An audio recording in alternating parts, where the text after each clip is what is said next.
Welcome to the online service for the Sunderland Methodist circuit for Good Friday.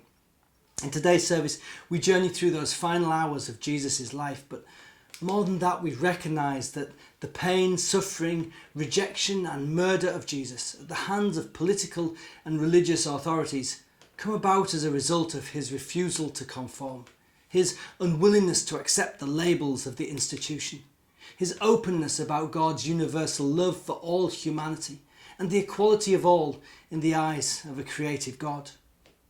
Today, we don't just journey as observers, we journey as disciples, as adherents to that pathway.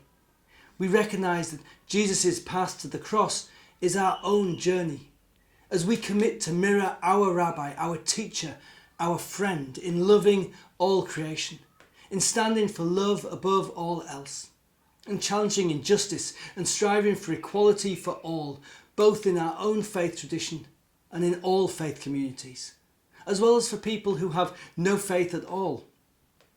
Good Friday reminds us of our call to stand up against religious observance that divides, judges and oppresses, to challenge religious establishments, to express faith only in love, and to be builders of bridges, not of walls.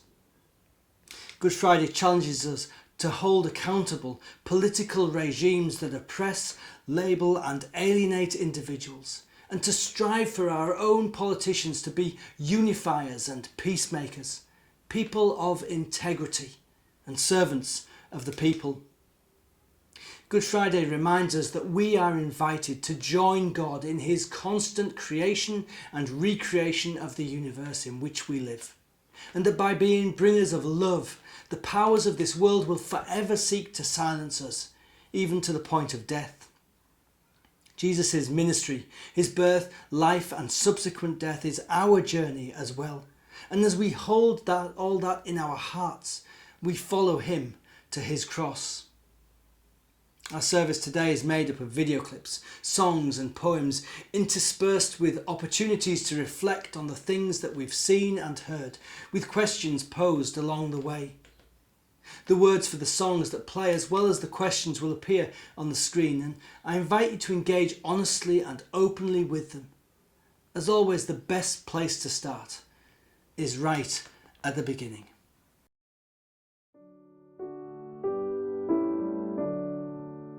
Chapter 1. In the beginning.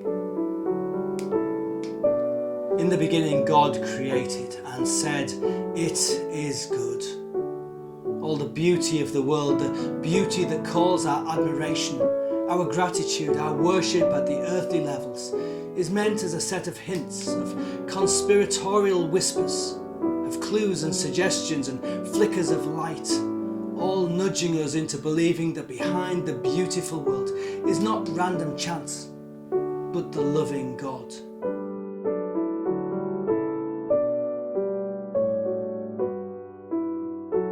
If we are created in the image and likeness of God, then whatever good, true or beautiful things we can say about humanity or creation, we can say of God exponentially. God is the beauty of creation and humanity multiplied to the infinite power.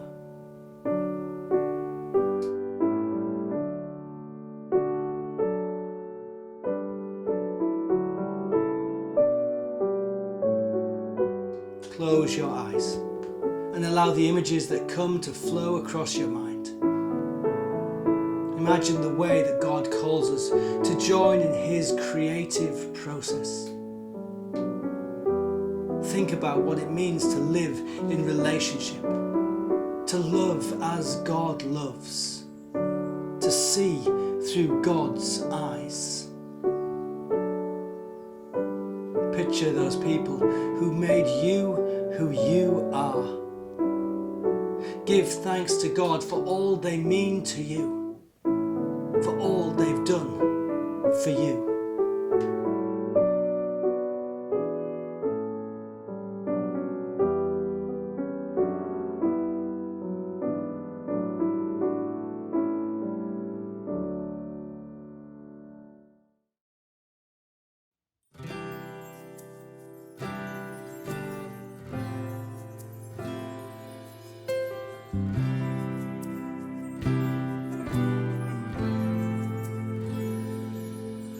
spread your wings of mercy over me, and guard my heart with true humility. No shadow of the darkness pressing in, only the holy overshadowing. Underneath your wings, overshadowing.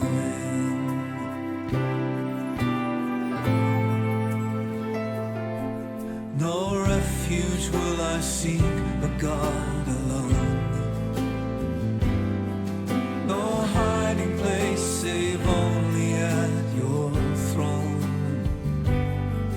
Only the cross, the blood to wash my sin. Only the holy overshadowing. Underneath your wings, overshadowing.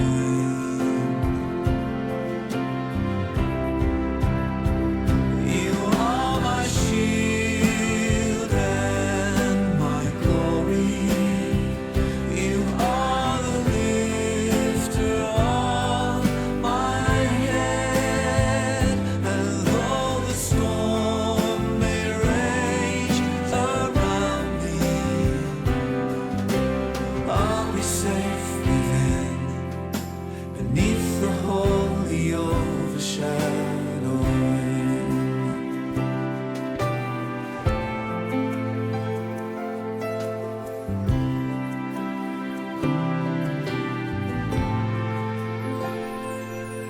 No burden on my back too hard to bear.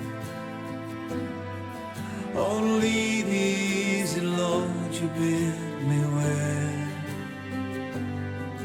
Until these troubles pass, my heart will sing praise for the holy overshadowing. Underneath your wings, overshadowing.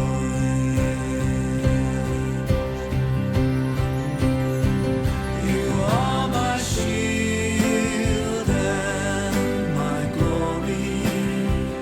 You are the lifter of my head. And though the storm may rage around me, I'll be safe within, beneath the holy overshadowing. You are my shield. You are my shield and my glory. You are the lifter of my head. And though the storm may rage around me, I'll be safe within, beneath the holy overshadowing. Underneath your wings, overshadowing, overshadowing. Underneath your wings, overshadowing,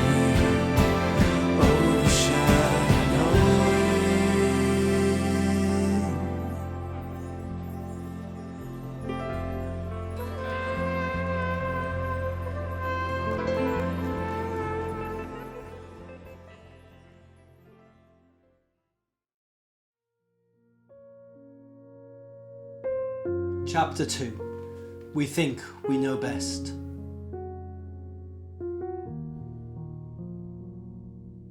The fall, O God, the fall of man. The fruit is found in every eye and every hand.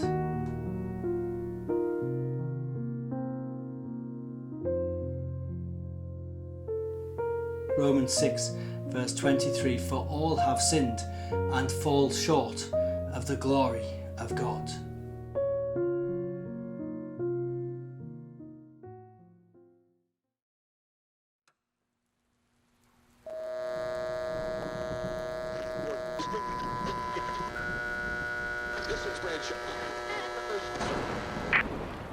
The serpent, snake, was the savviest of all of the creatures in the Creator's perfect planet.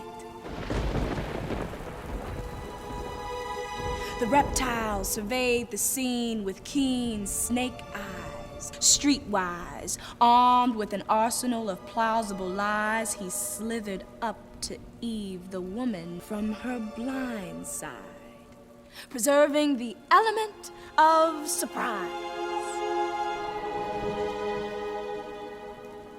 And he said, "Hello, child.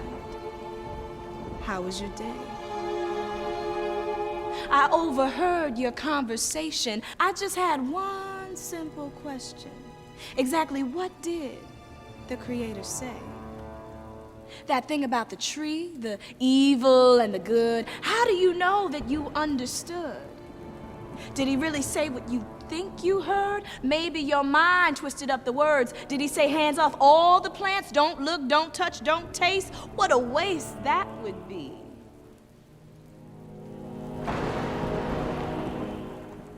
Eve, the woman, pointed out the tree with the taboo, the tree of the knowing, the good and evil too. She told the snake that God had made it drop dead clear that everything else was free, every other tree. But if they took one tiny taste of the fruit of this particular one, they would absolutely, positively crash and burn.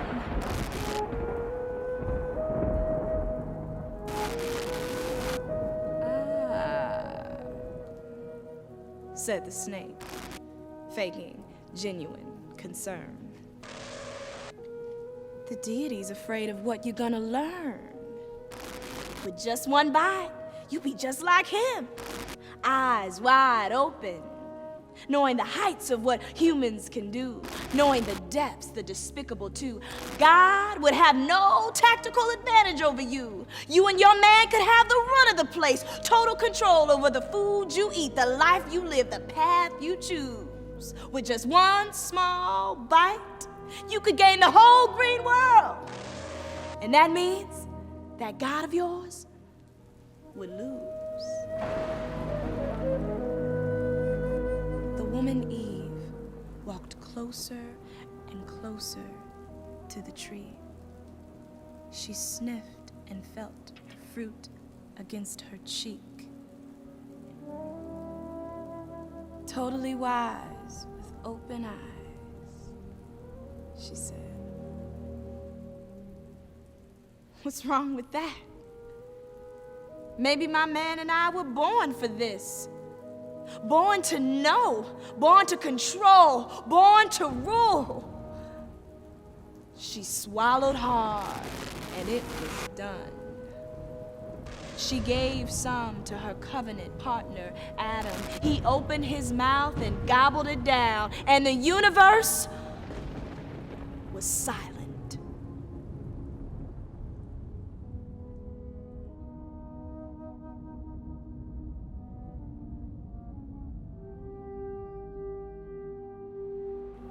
It was the cool part of the day, and God was walking through the land he made, his ecosystem so magnificently put together, about to erode, about to implode before his sad and timeless eyes. He took one long, last look and kissed the innocents goodbye.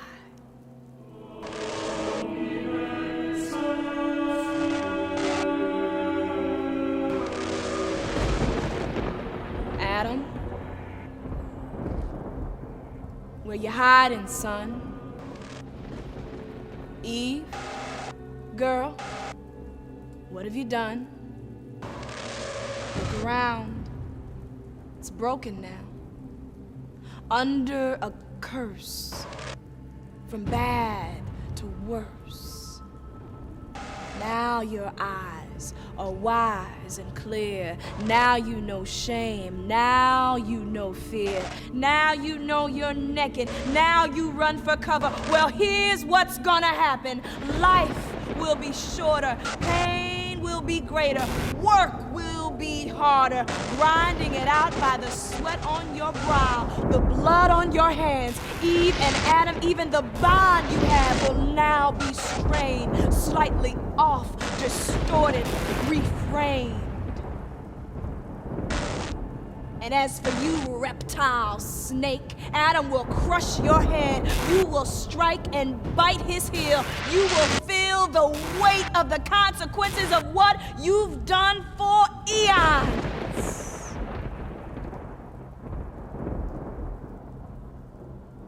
He looked them in the eye with a sigh.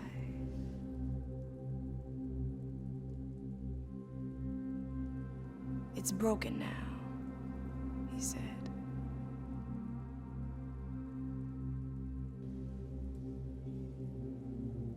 And the serpent, he just smiled.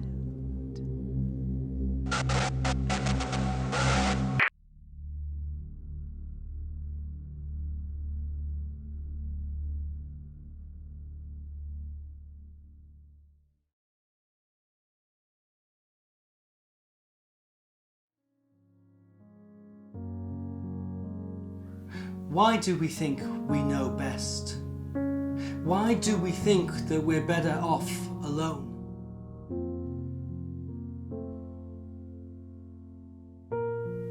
Think about, where do you see brokenness in the world?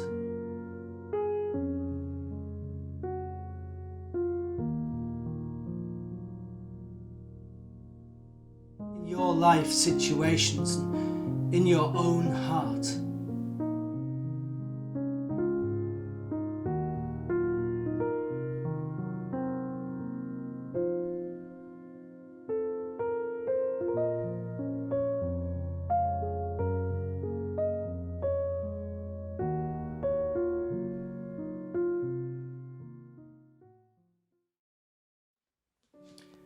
Chapter 3.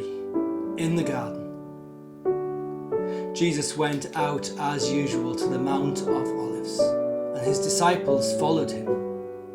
On reaching the place, he said to them, "Pray that you will not fall into temptation."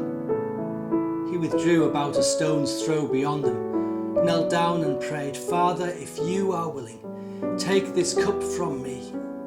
Yet not my will, but yours be done." An angel from heaven appeared to him and strengthened him, and being in anguish he prayed more earnestly, and his sweat was like drops of blood falling to the ground. Then he returned to the disciples and said to them, "Are you still sleeping and resting? Look, the hour has come, and the Son of Man is delivered into the hands of sinners. Rise, let us go. Here comes my betrayer."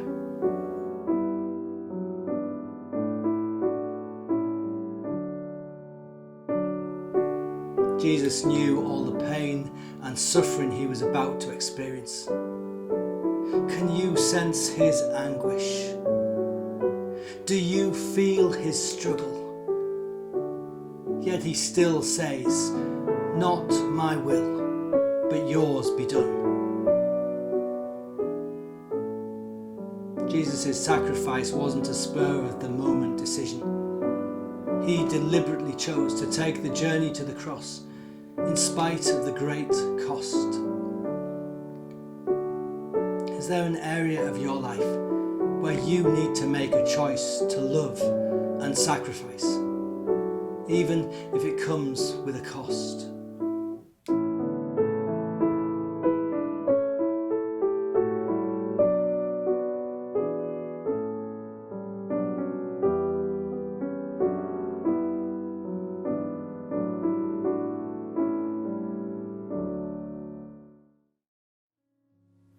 Chapter 4. Betrayed by Judas. The one called Judas Iscariot went to the chief priests and asked, "What are you willing to give me if I deliver him over to you?" So they counted out for him 30 pieces of silver. From then on, Judas watched for an opportunity to hand him over. While he was still speaking, Judas, one of the 12, arrived. With him was a large crowd armed with swords and clubs sent from the chief priests and the elders of the people. Now the betrayer had arranged a signal with them. "The one I kiss is the man. Arrest him." Going at once to Jesus, Judas said, "Greetings, Rabbi," and kissed him. Jesus replied, "Do what you came for, friend." Then the men stepped forward, seized Jesus, and arrested him.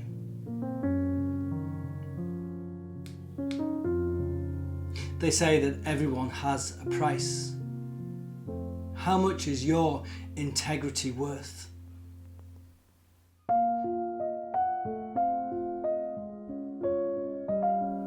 Would you betray a friend for £20,000?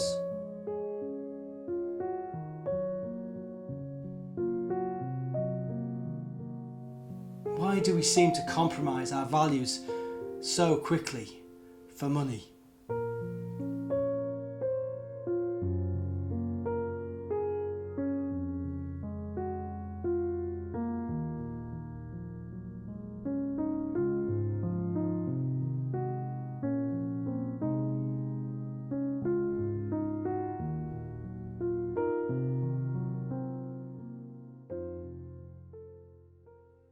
When the walls fell and the hungry child cried out for help, did you hear the sound?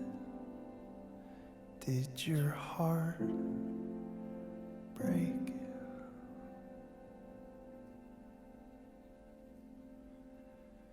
Does your heart break now?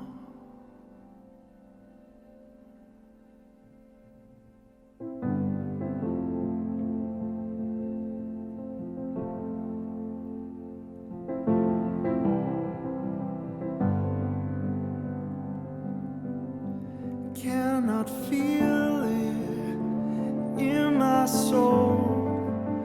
It cannot see you.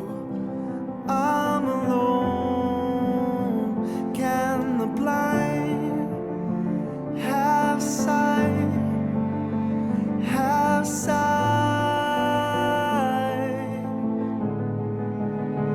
when you see us all alone? Can you hear your people, Lord? Can the blind have sight? Have sight?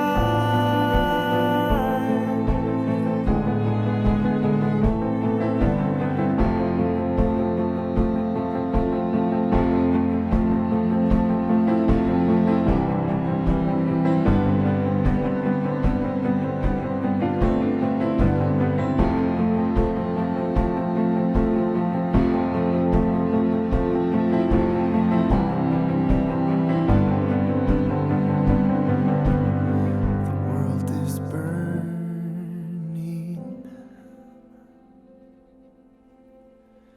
as you're standing by. Are you watching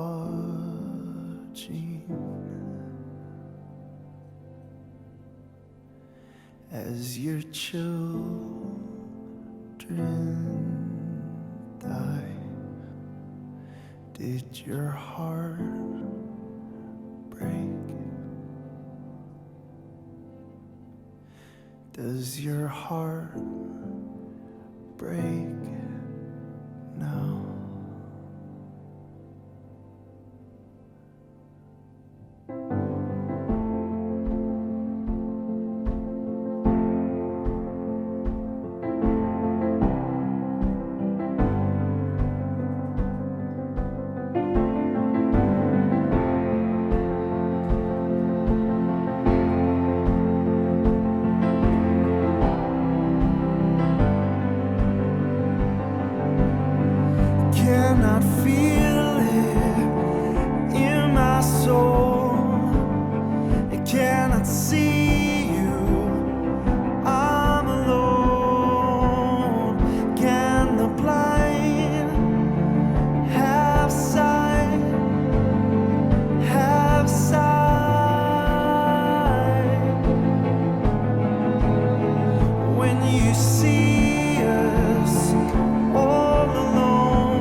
Does your heart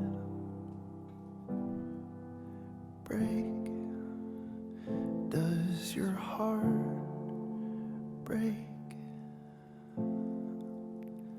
Does your heart break? When the heart breaks, does your heart break?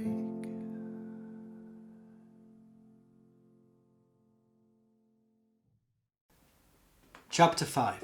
Denied by Peter. Now Peter was sitting out in the courtyard, and a servant girl came to him. "You also were with Jesus of Galilee," she said, but he denied it before them all. I don't know what you're talking about," he said. Then he went out to the gateway, where another servant girl saw him, and said to the people there, "This fellow was with Jesus of Nazareth." He denied it again with an oath, "I don't know the man." After a little while, those standing there went up to Peter and said, "Surely you are one of them, your accent gives you away." Then he began to call down curses, and he swore to them, "I don't know the man." Immediately a rooster crowed. Then Peter remembered the word Jesus had spoken, "Before the rooster crows, you will disown me 3 times."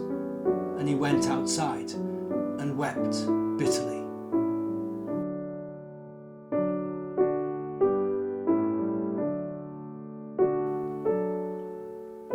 Sometimes our betrayal is not motivated by financial gain, but rather social acceptance.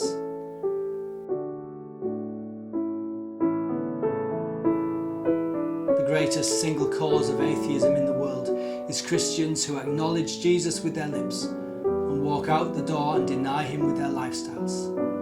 That is what the unbelieving world finds unbelievable.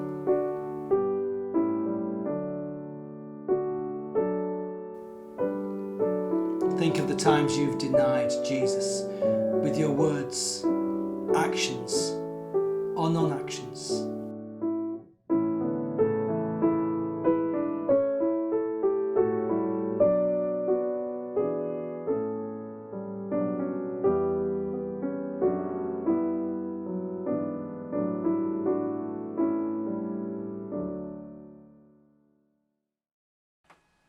Chapter 6.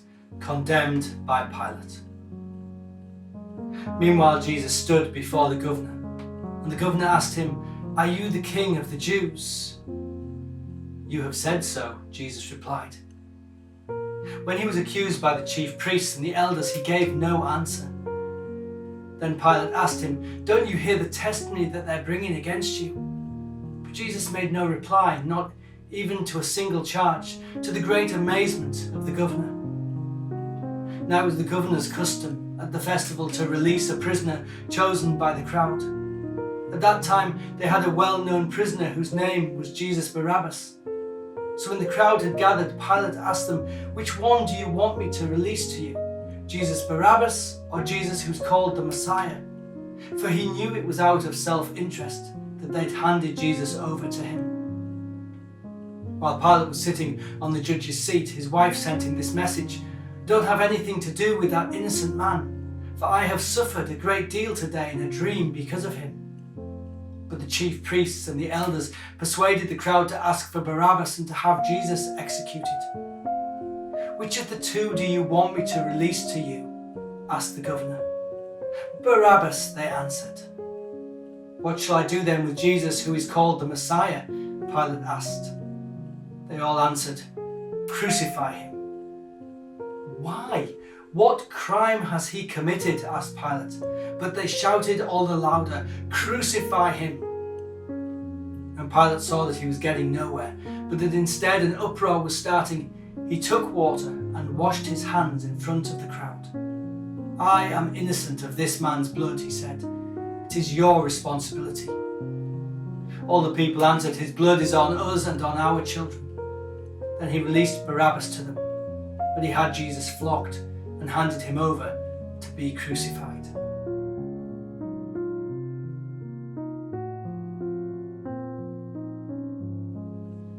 Can you sympathise with Pilate, wanting to just give in?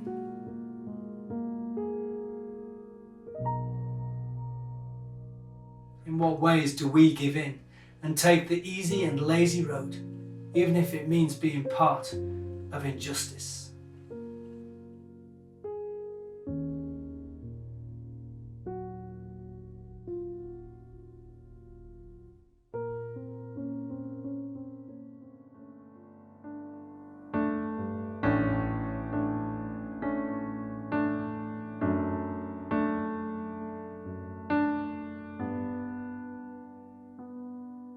We try, we fail, do too little, too late. We wish we could walk away. We hurt, we're hurt, nothing seems to work. We don't know what to say. Forgive us, forgive us. We know now what we do. Be with us, be with us. We don't know what to do. What's wrong? What's right? Hard to see, but outside, blindly we come to you.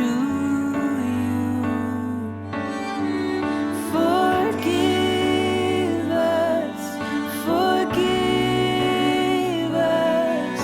We know now what we do. Be with us, be with us. We don't know what to do. We don't know how to pray here, stay here. All we hope is that you're here. Help us seek justice, love, mercy. Walk humbly here.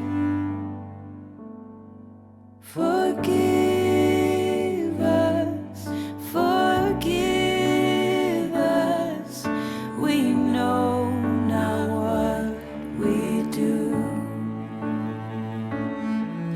Be with us, be with us. We don't know what to do. We don't know what to do.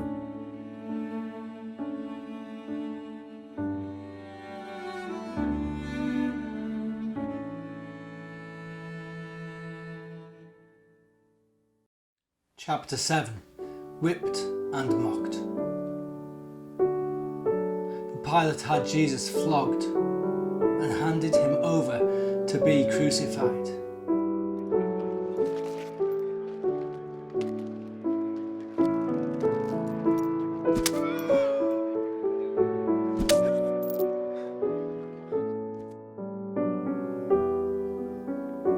Then the governor's soldiers took Jesus into the praetorium and gathered the whole company of soldiers around him. They stripped him and put a scarlet robe on him, and then twisted together a crown of thorns and set it on his head. They put a staff in his right hand. Then they knelt in front of him and mocked him. "Hail, King of the Jews," they said.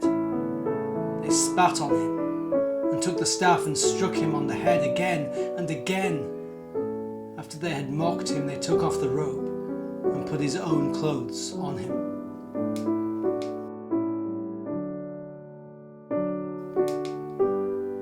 Some deaths are quick.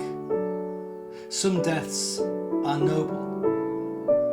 This death was neither. It's one thing to kill a man, it's another to shame and humiliate him. think for a second that the King of Heaven has spit on his face. Oh, the divine disgrace of our Saviour.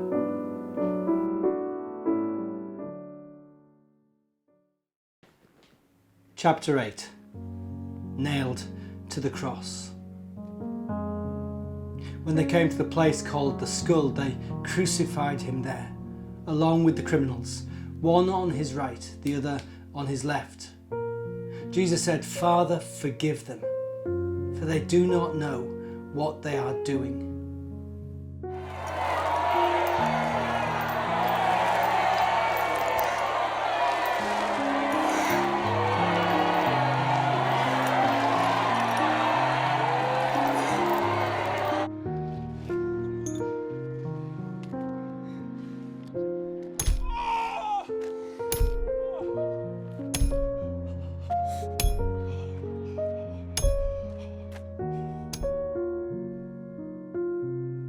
Jesus talked a lot about loving enemies and forgiving others, but here at the cross he goes beyond words and ideals and teaches us with an example. With the nail digging into his flesh and the hammer hovering, he offers forgiveness. So in your life, who are the soldiers with nails and hammers that you could extend forgiveness to?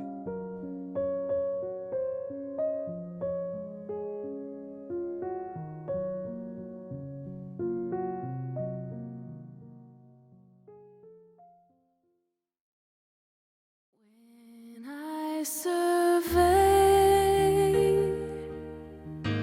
the wondrous cross on which the Prince of Glory died, my richest gain I count but loss and poor contempt on all my pride. Forbid it, Lord, that I should boast, save in the death of Christ my God. All the vain things that charm me most, I sacrifice them to his blood. See from his head, his hands, his feet, sorrow and love flow mingled down. Did e'er such love and sorrow meet? Oh,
soul. Love demands my soul, my life, my all.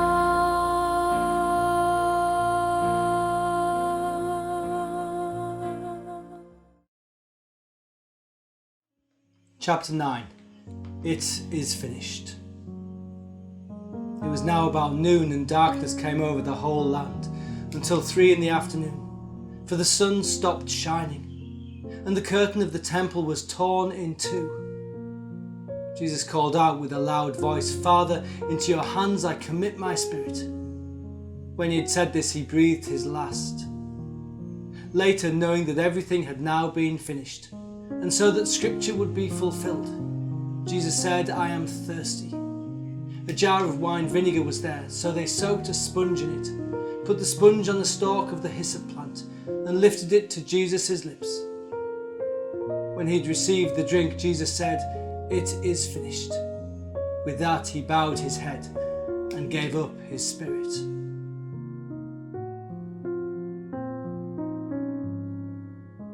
At the cross I wait, and time ticks past. I gaze, made silent by the sight. I watch. The soldiers meticulously move, executing each terrible, torturous task. I gasp.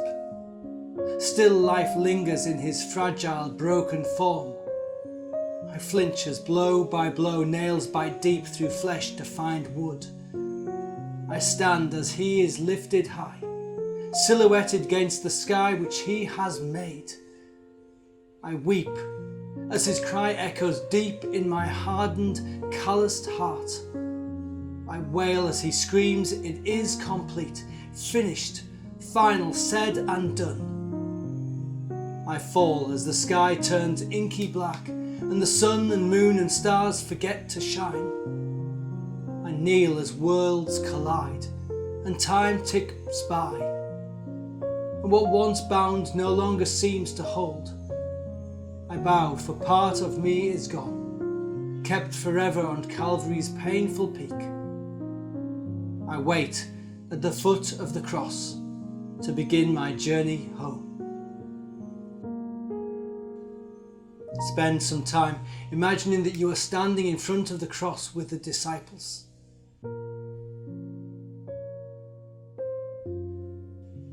Can you feel the presence of death?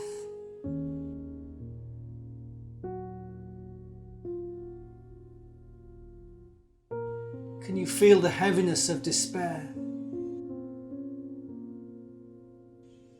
Can you feel the sorrow, emptiness and confusion?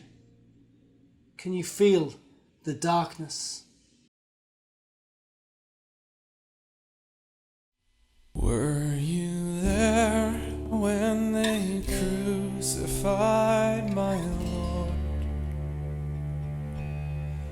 Were you there when they crucified my Lord?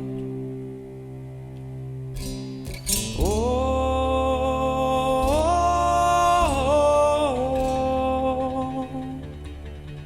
sometimes it causes me to tremble, tremble, tremble. Were you there when they crucified my Lord?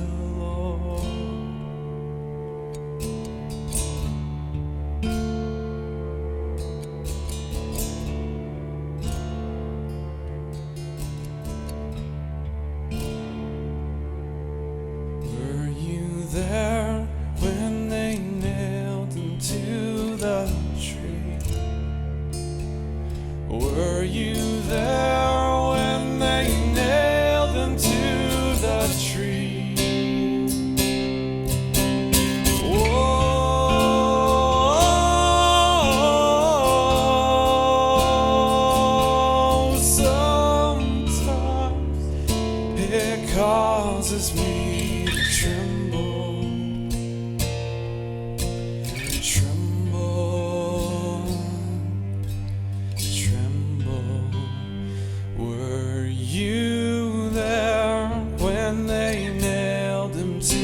the tree.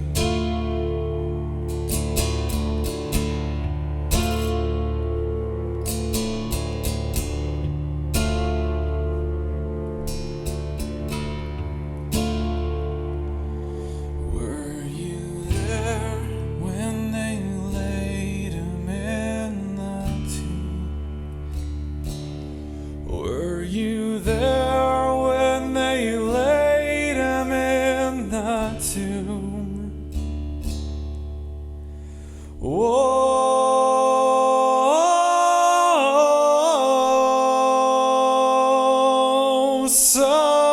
sometimes it causes me to tremble, tremble, tremble. Were you there when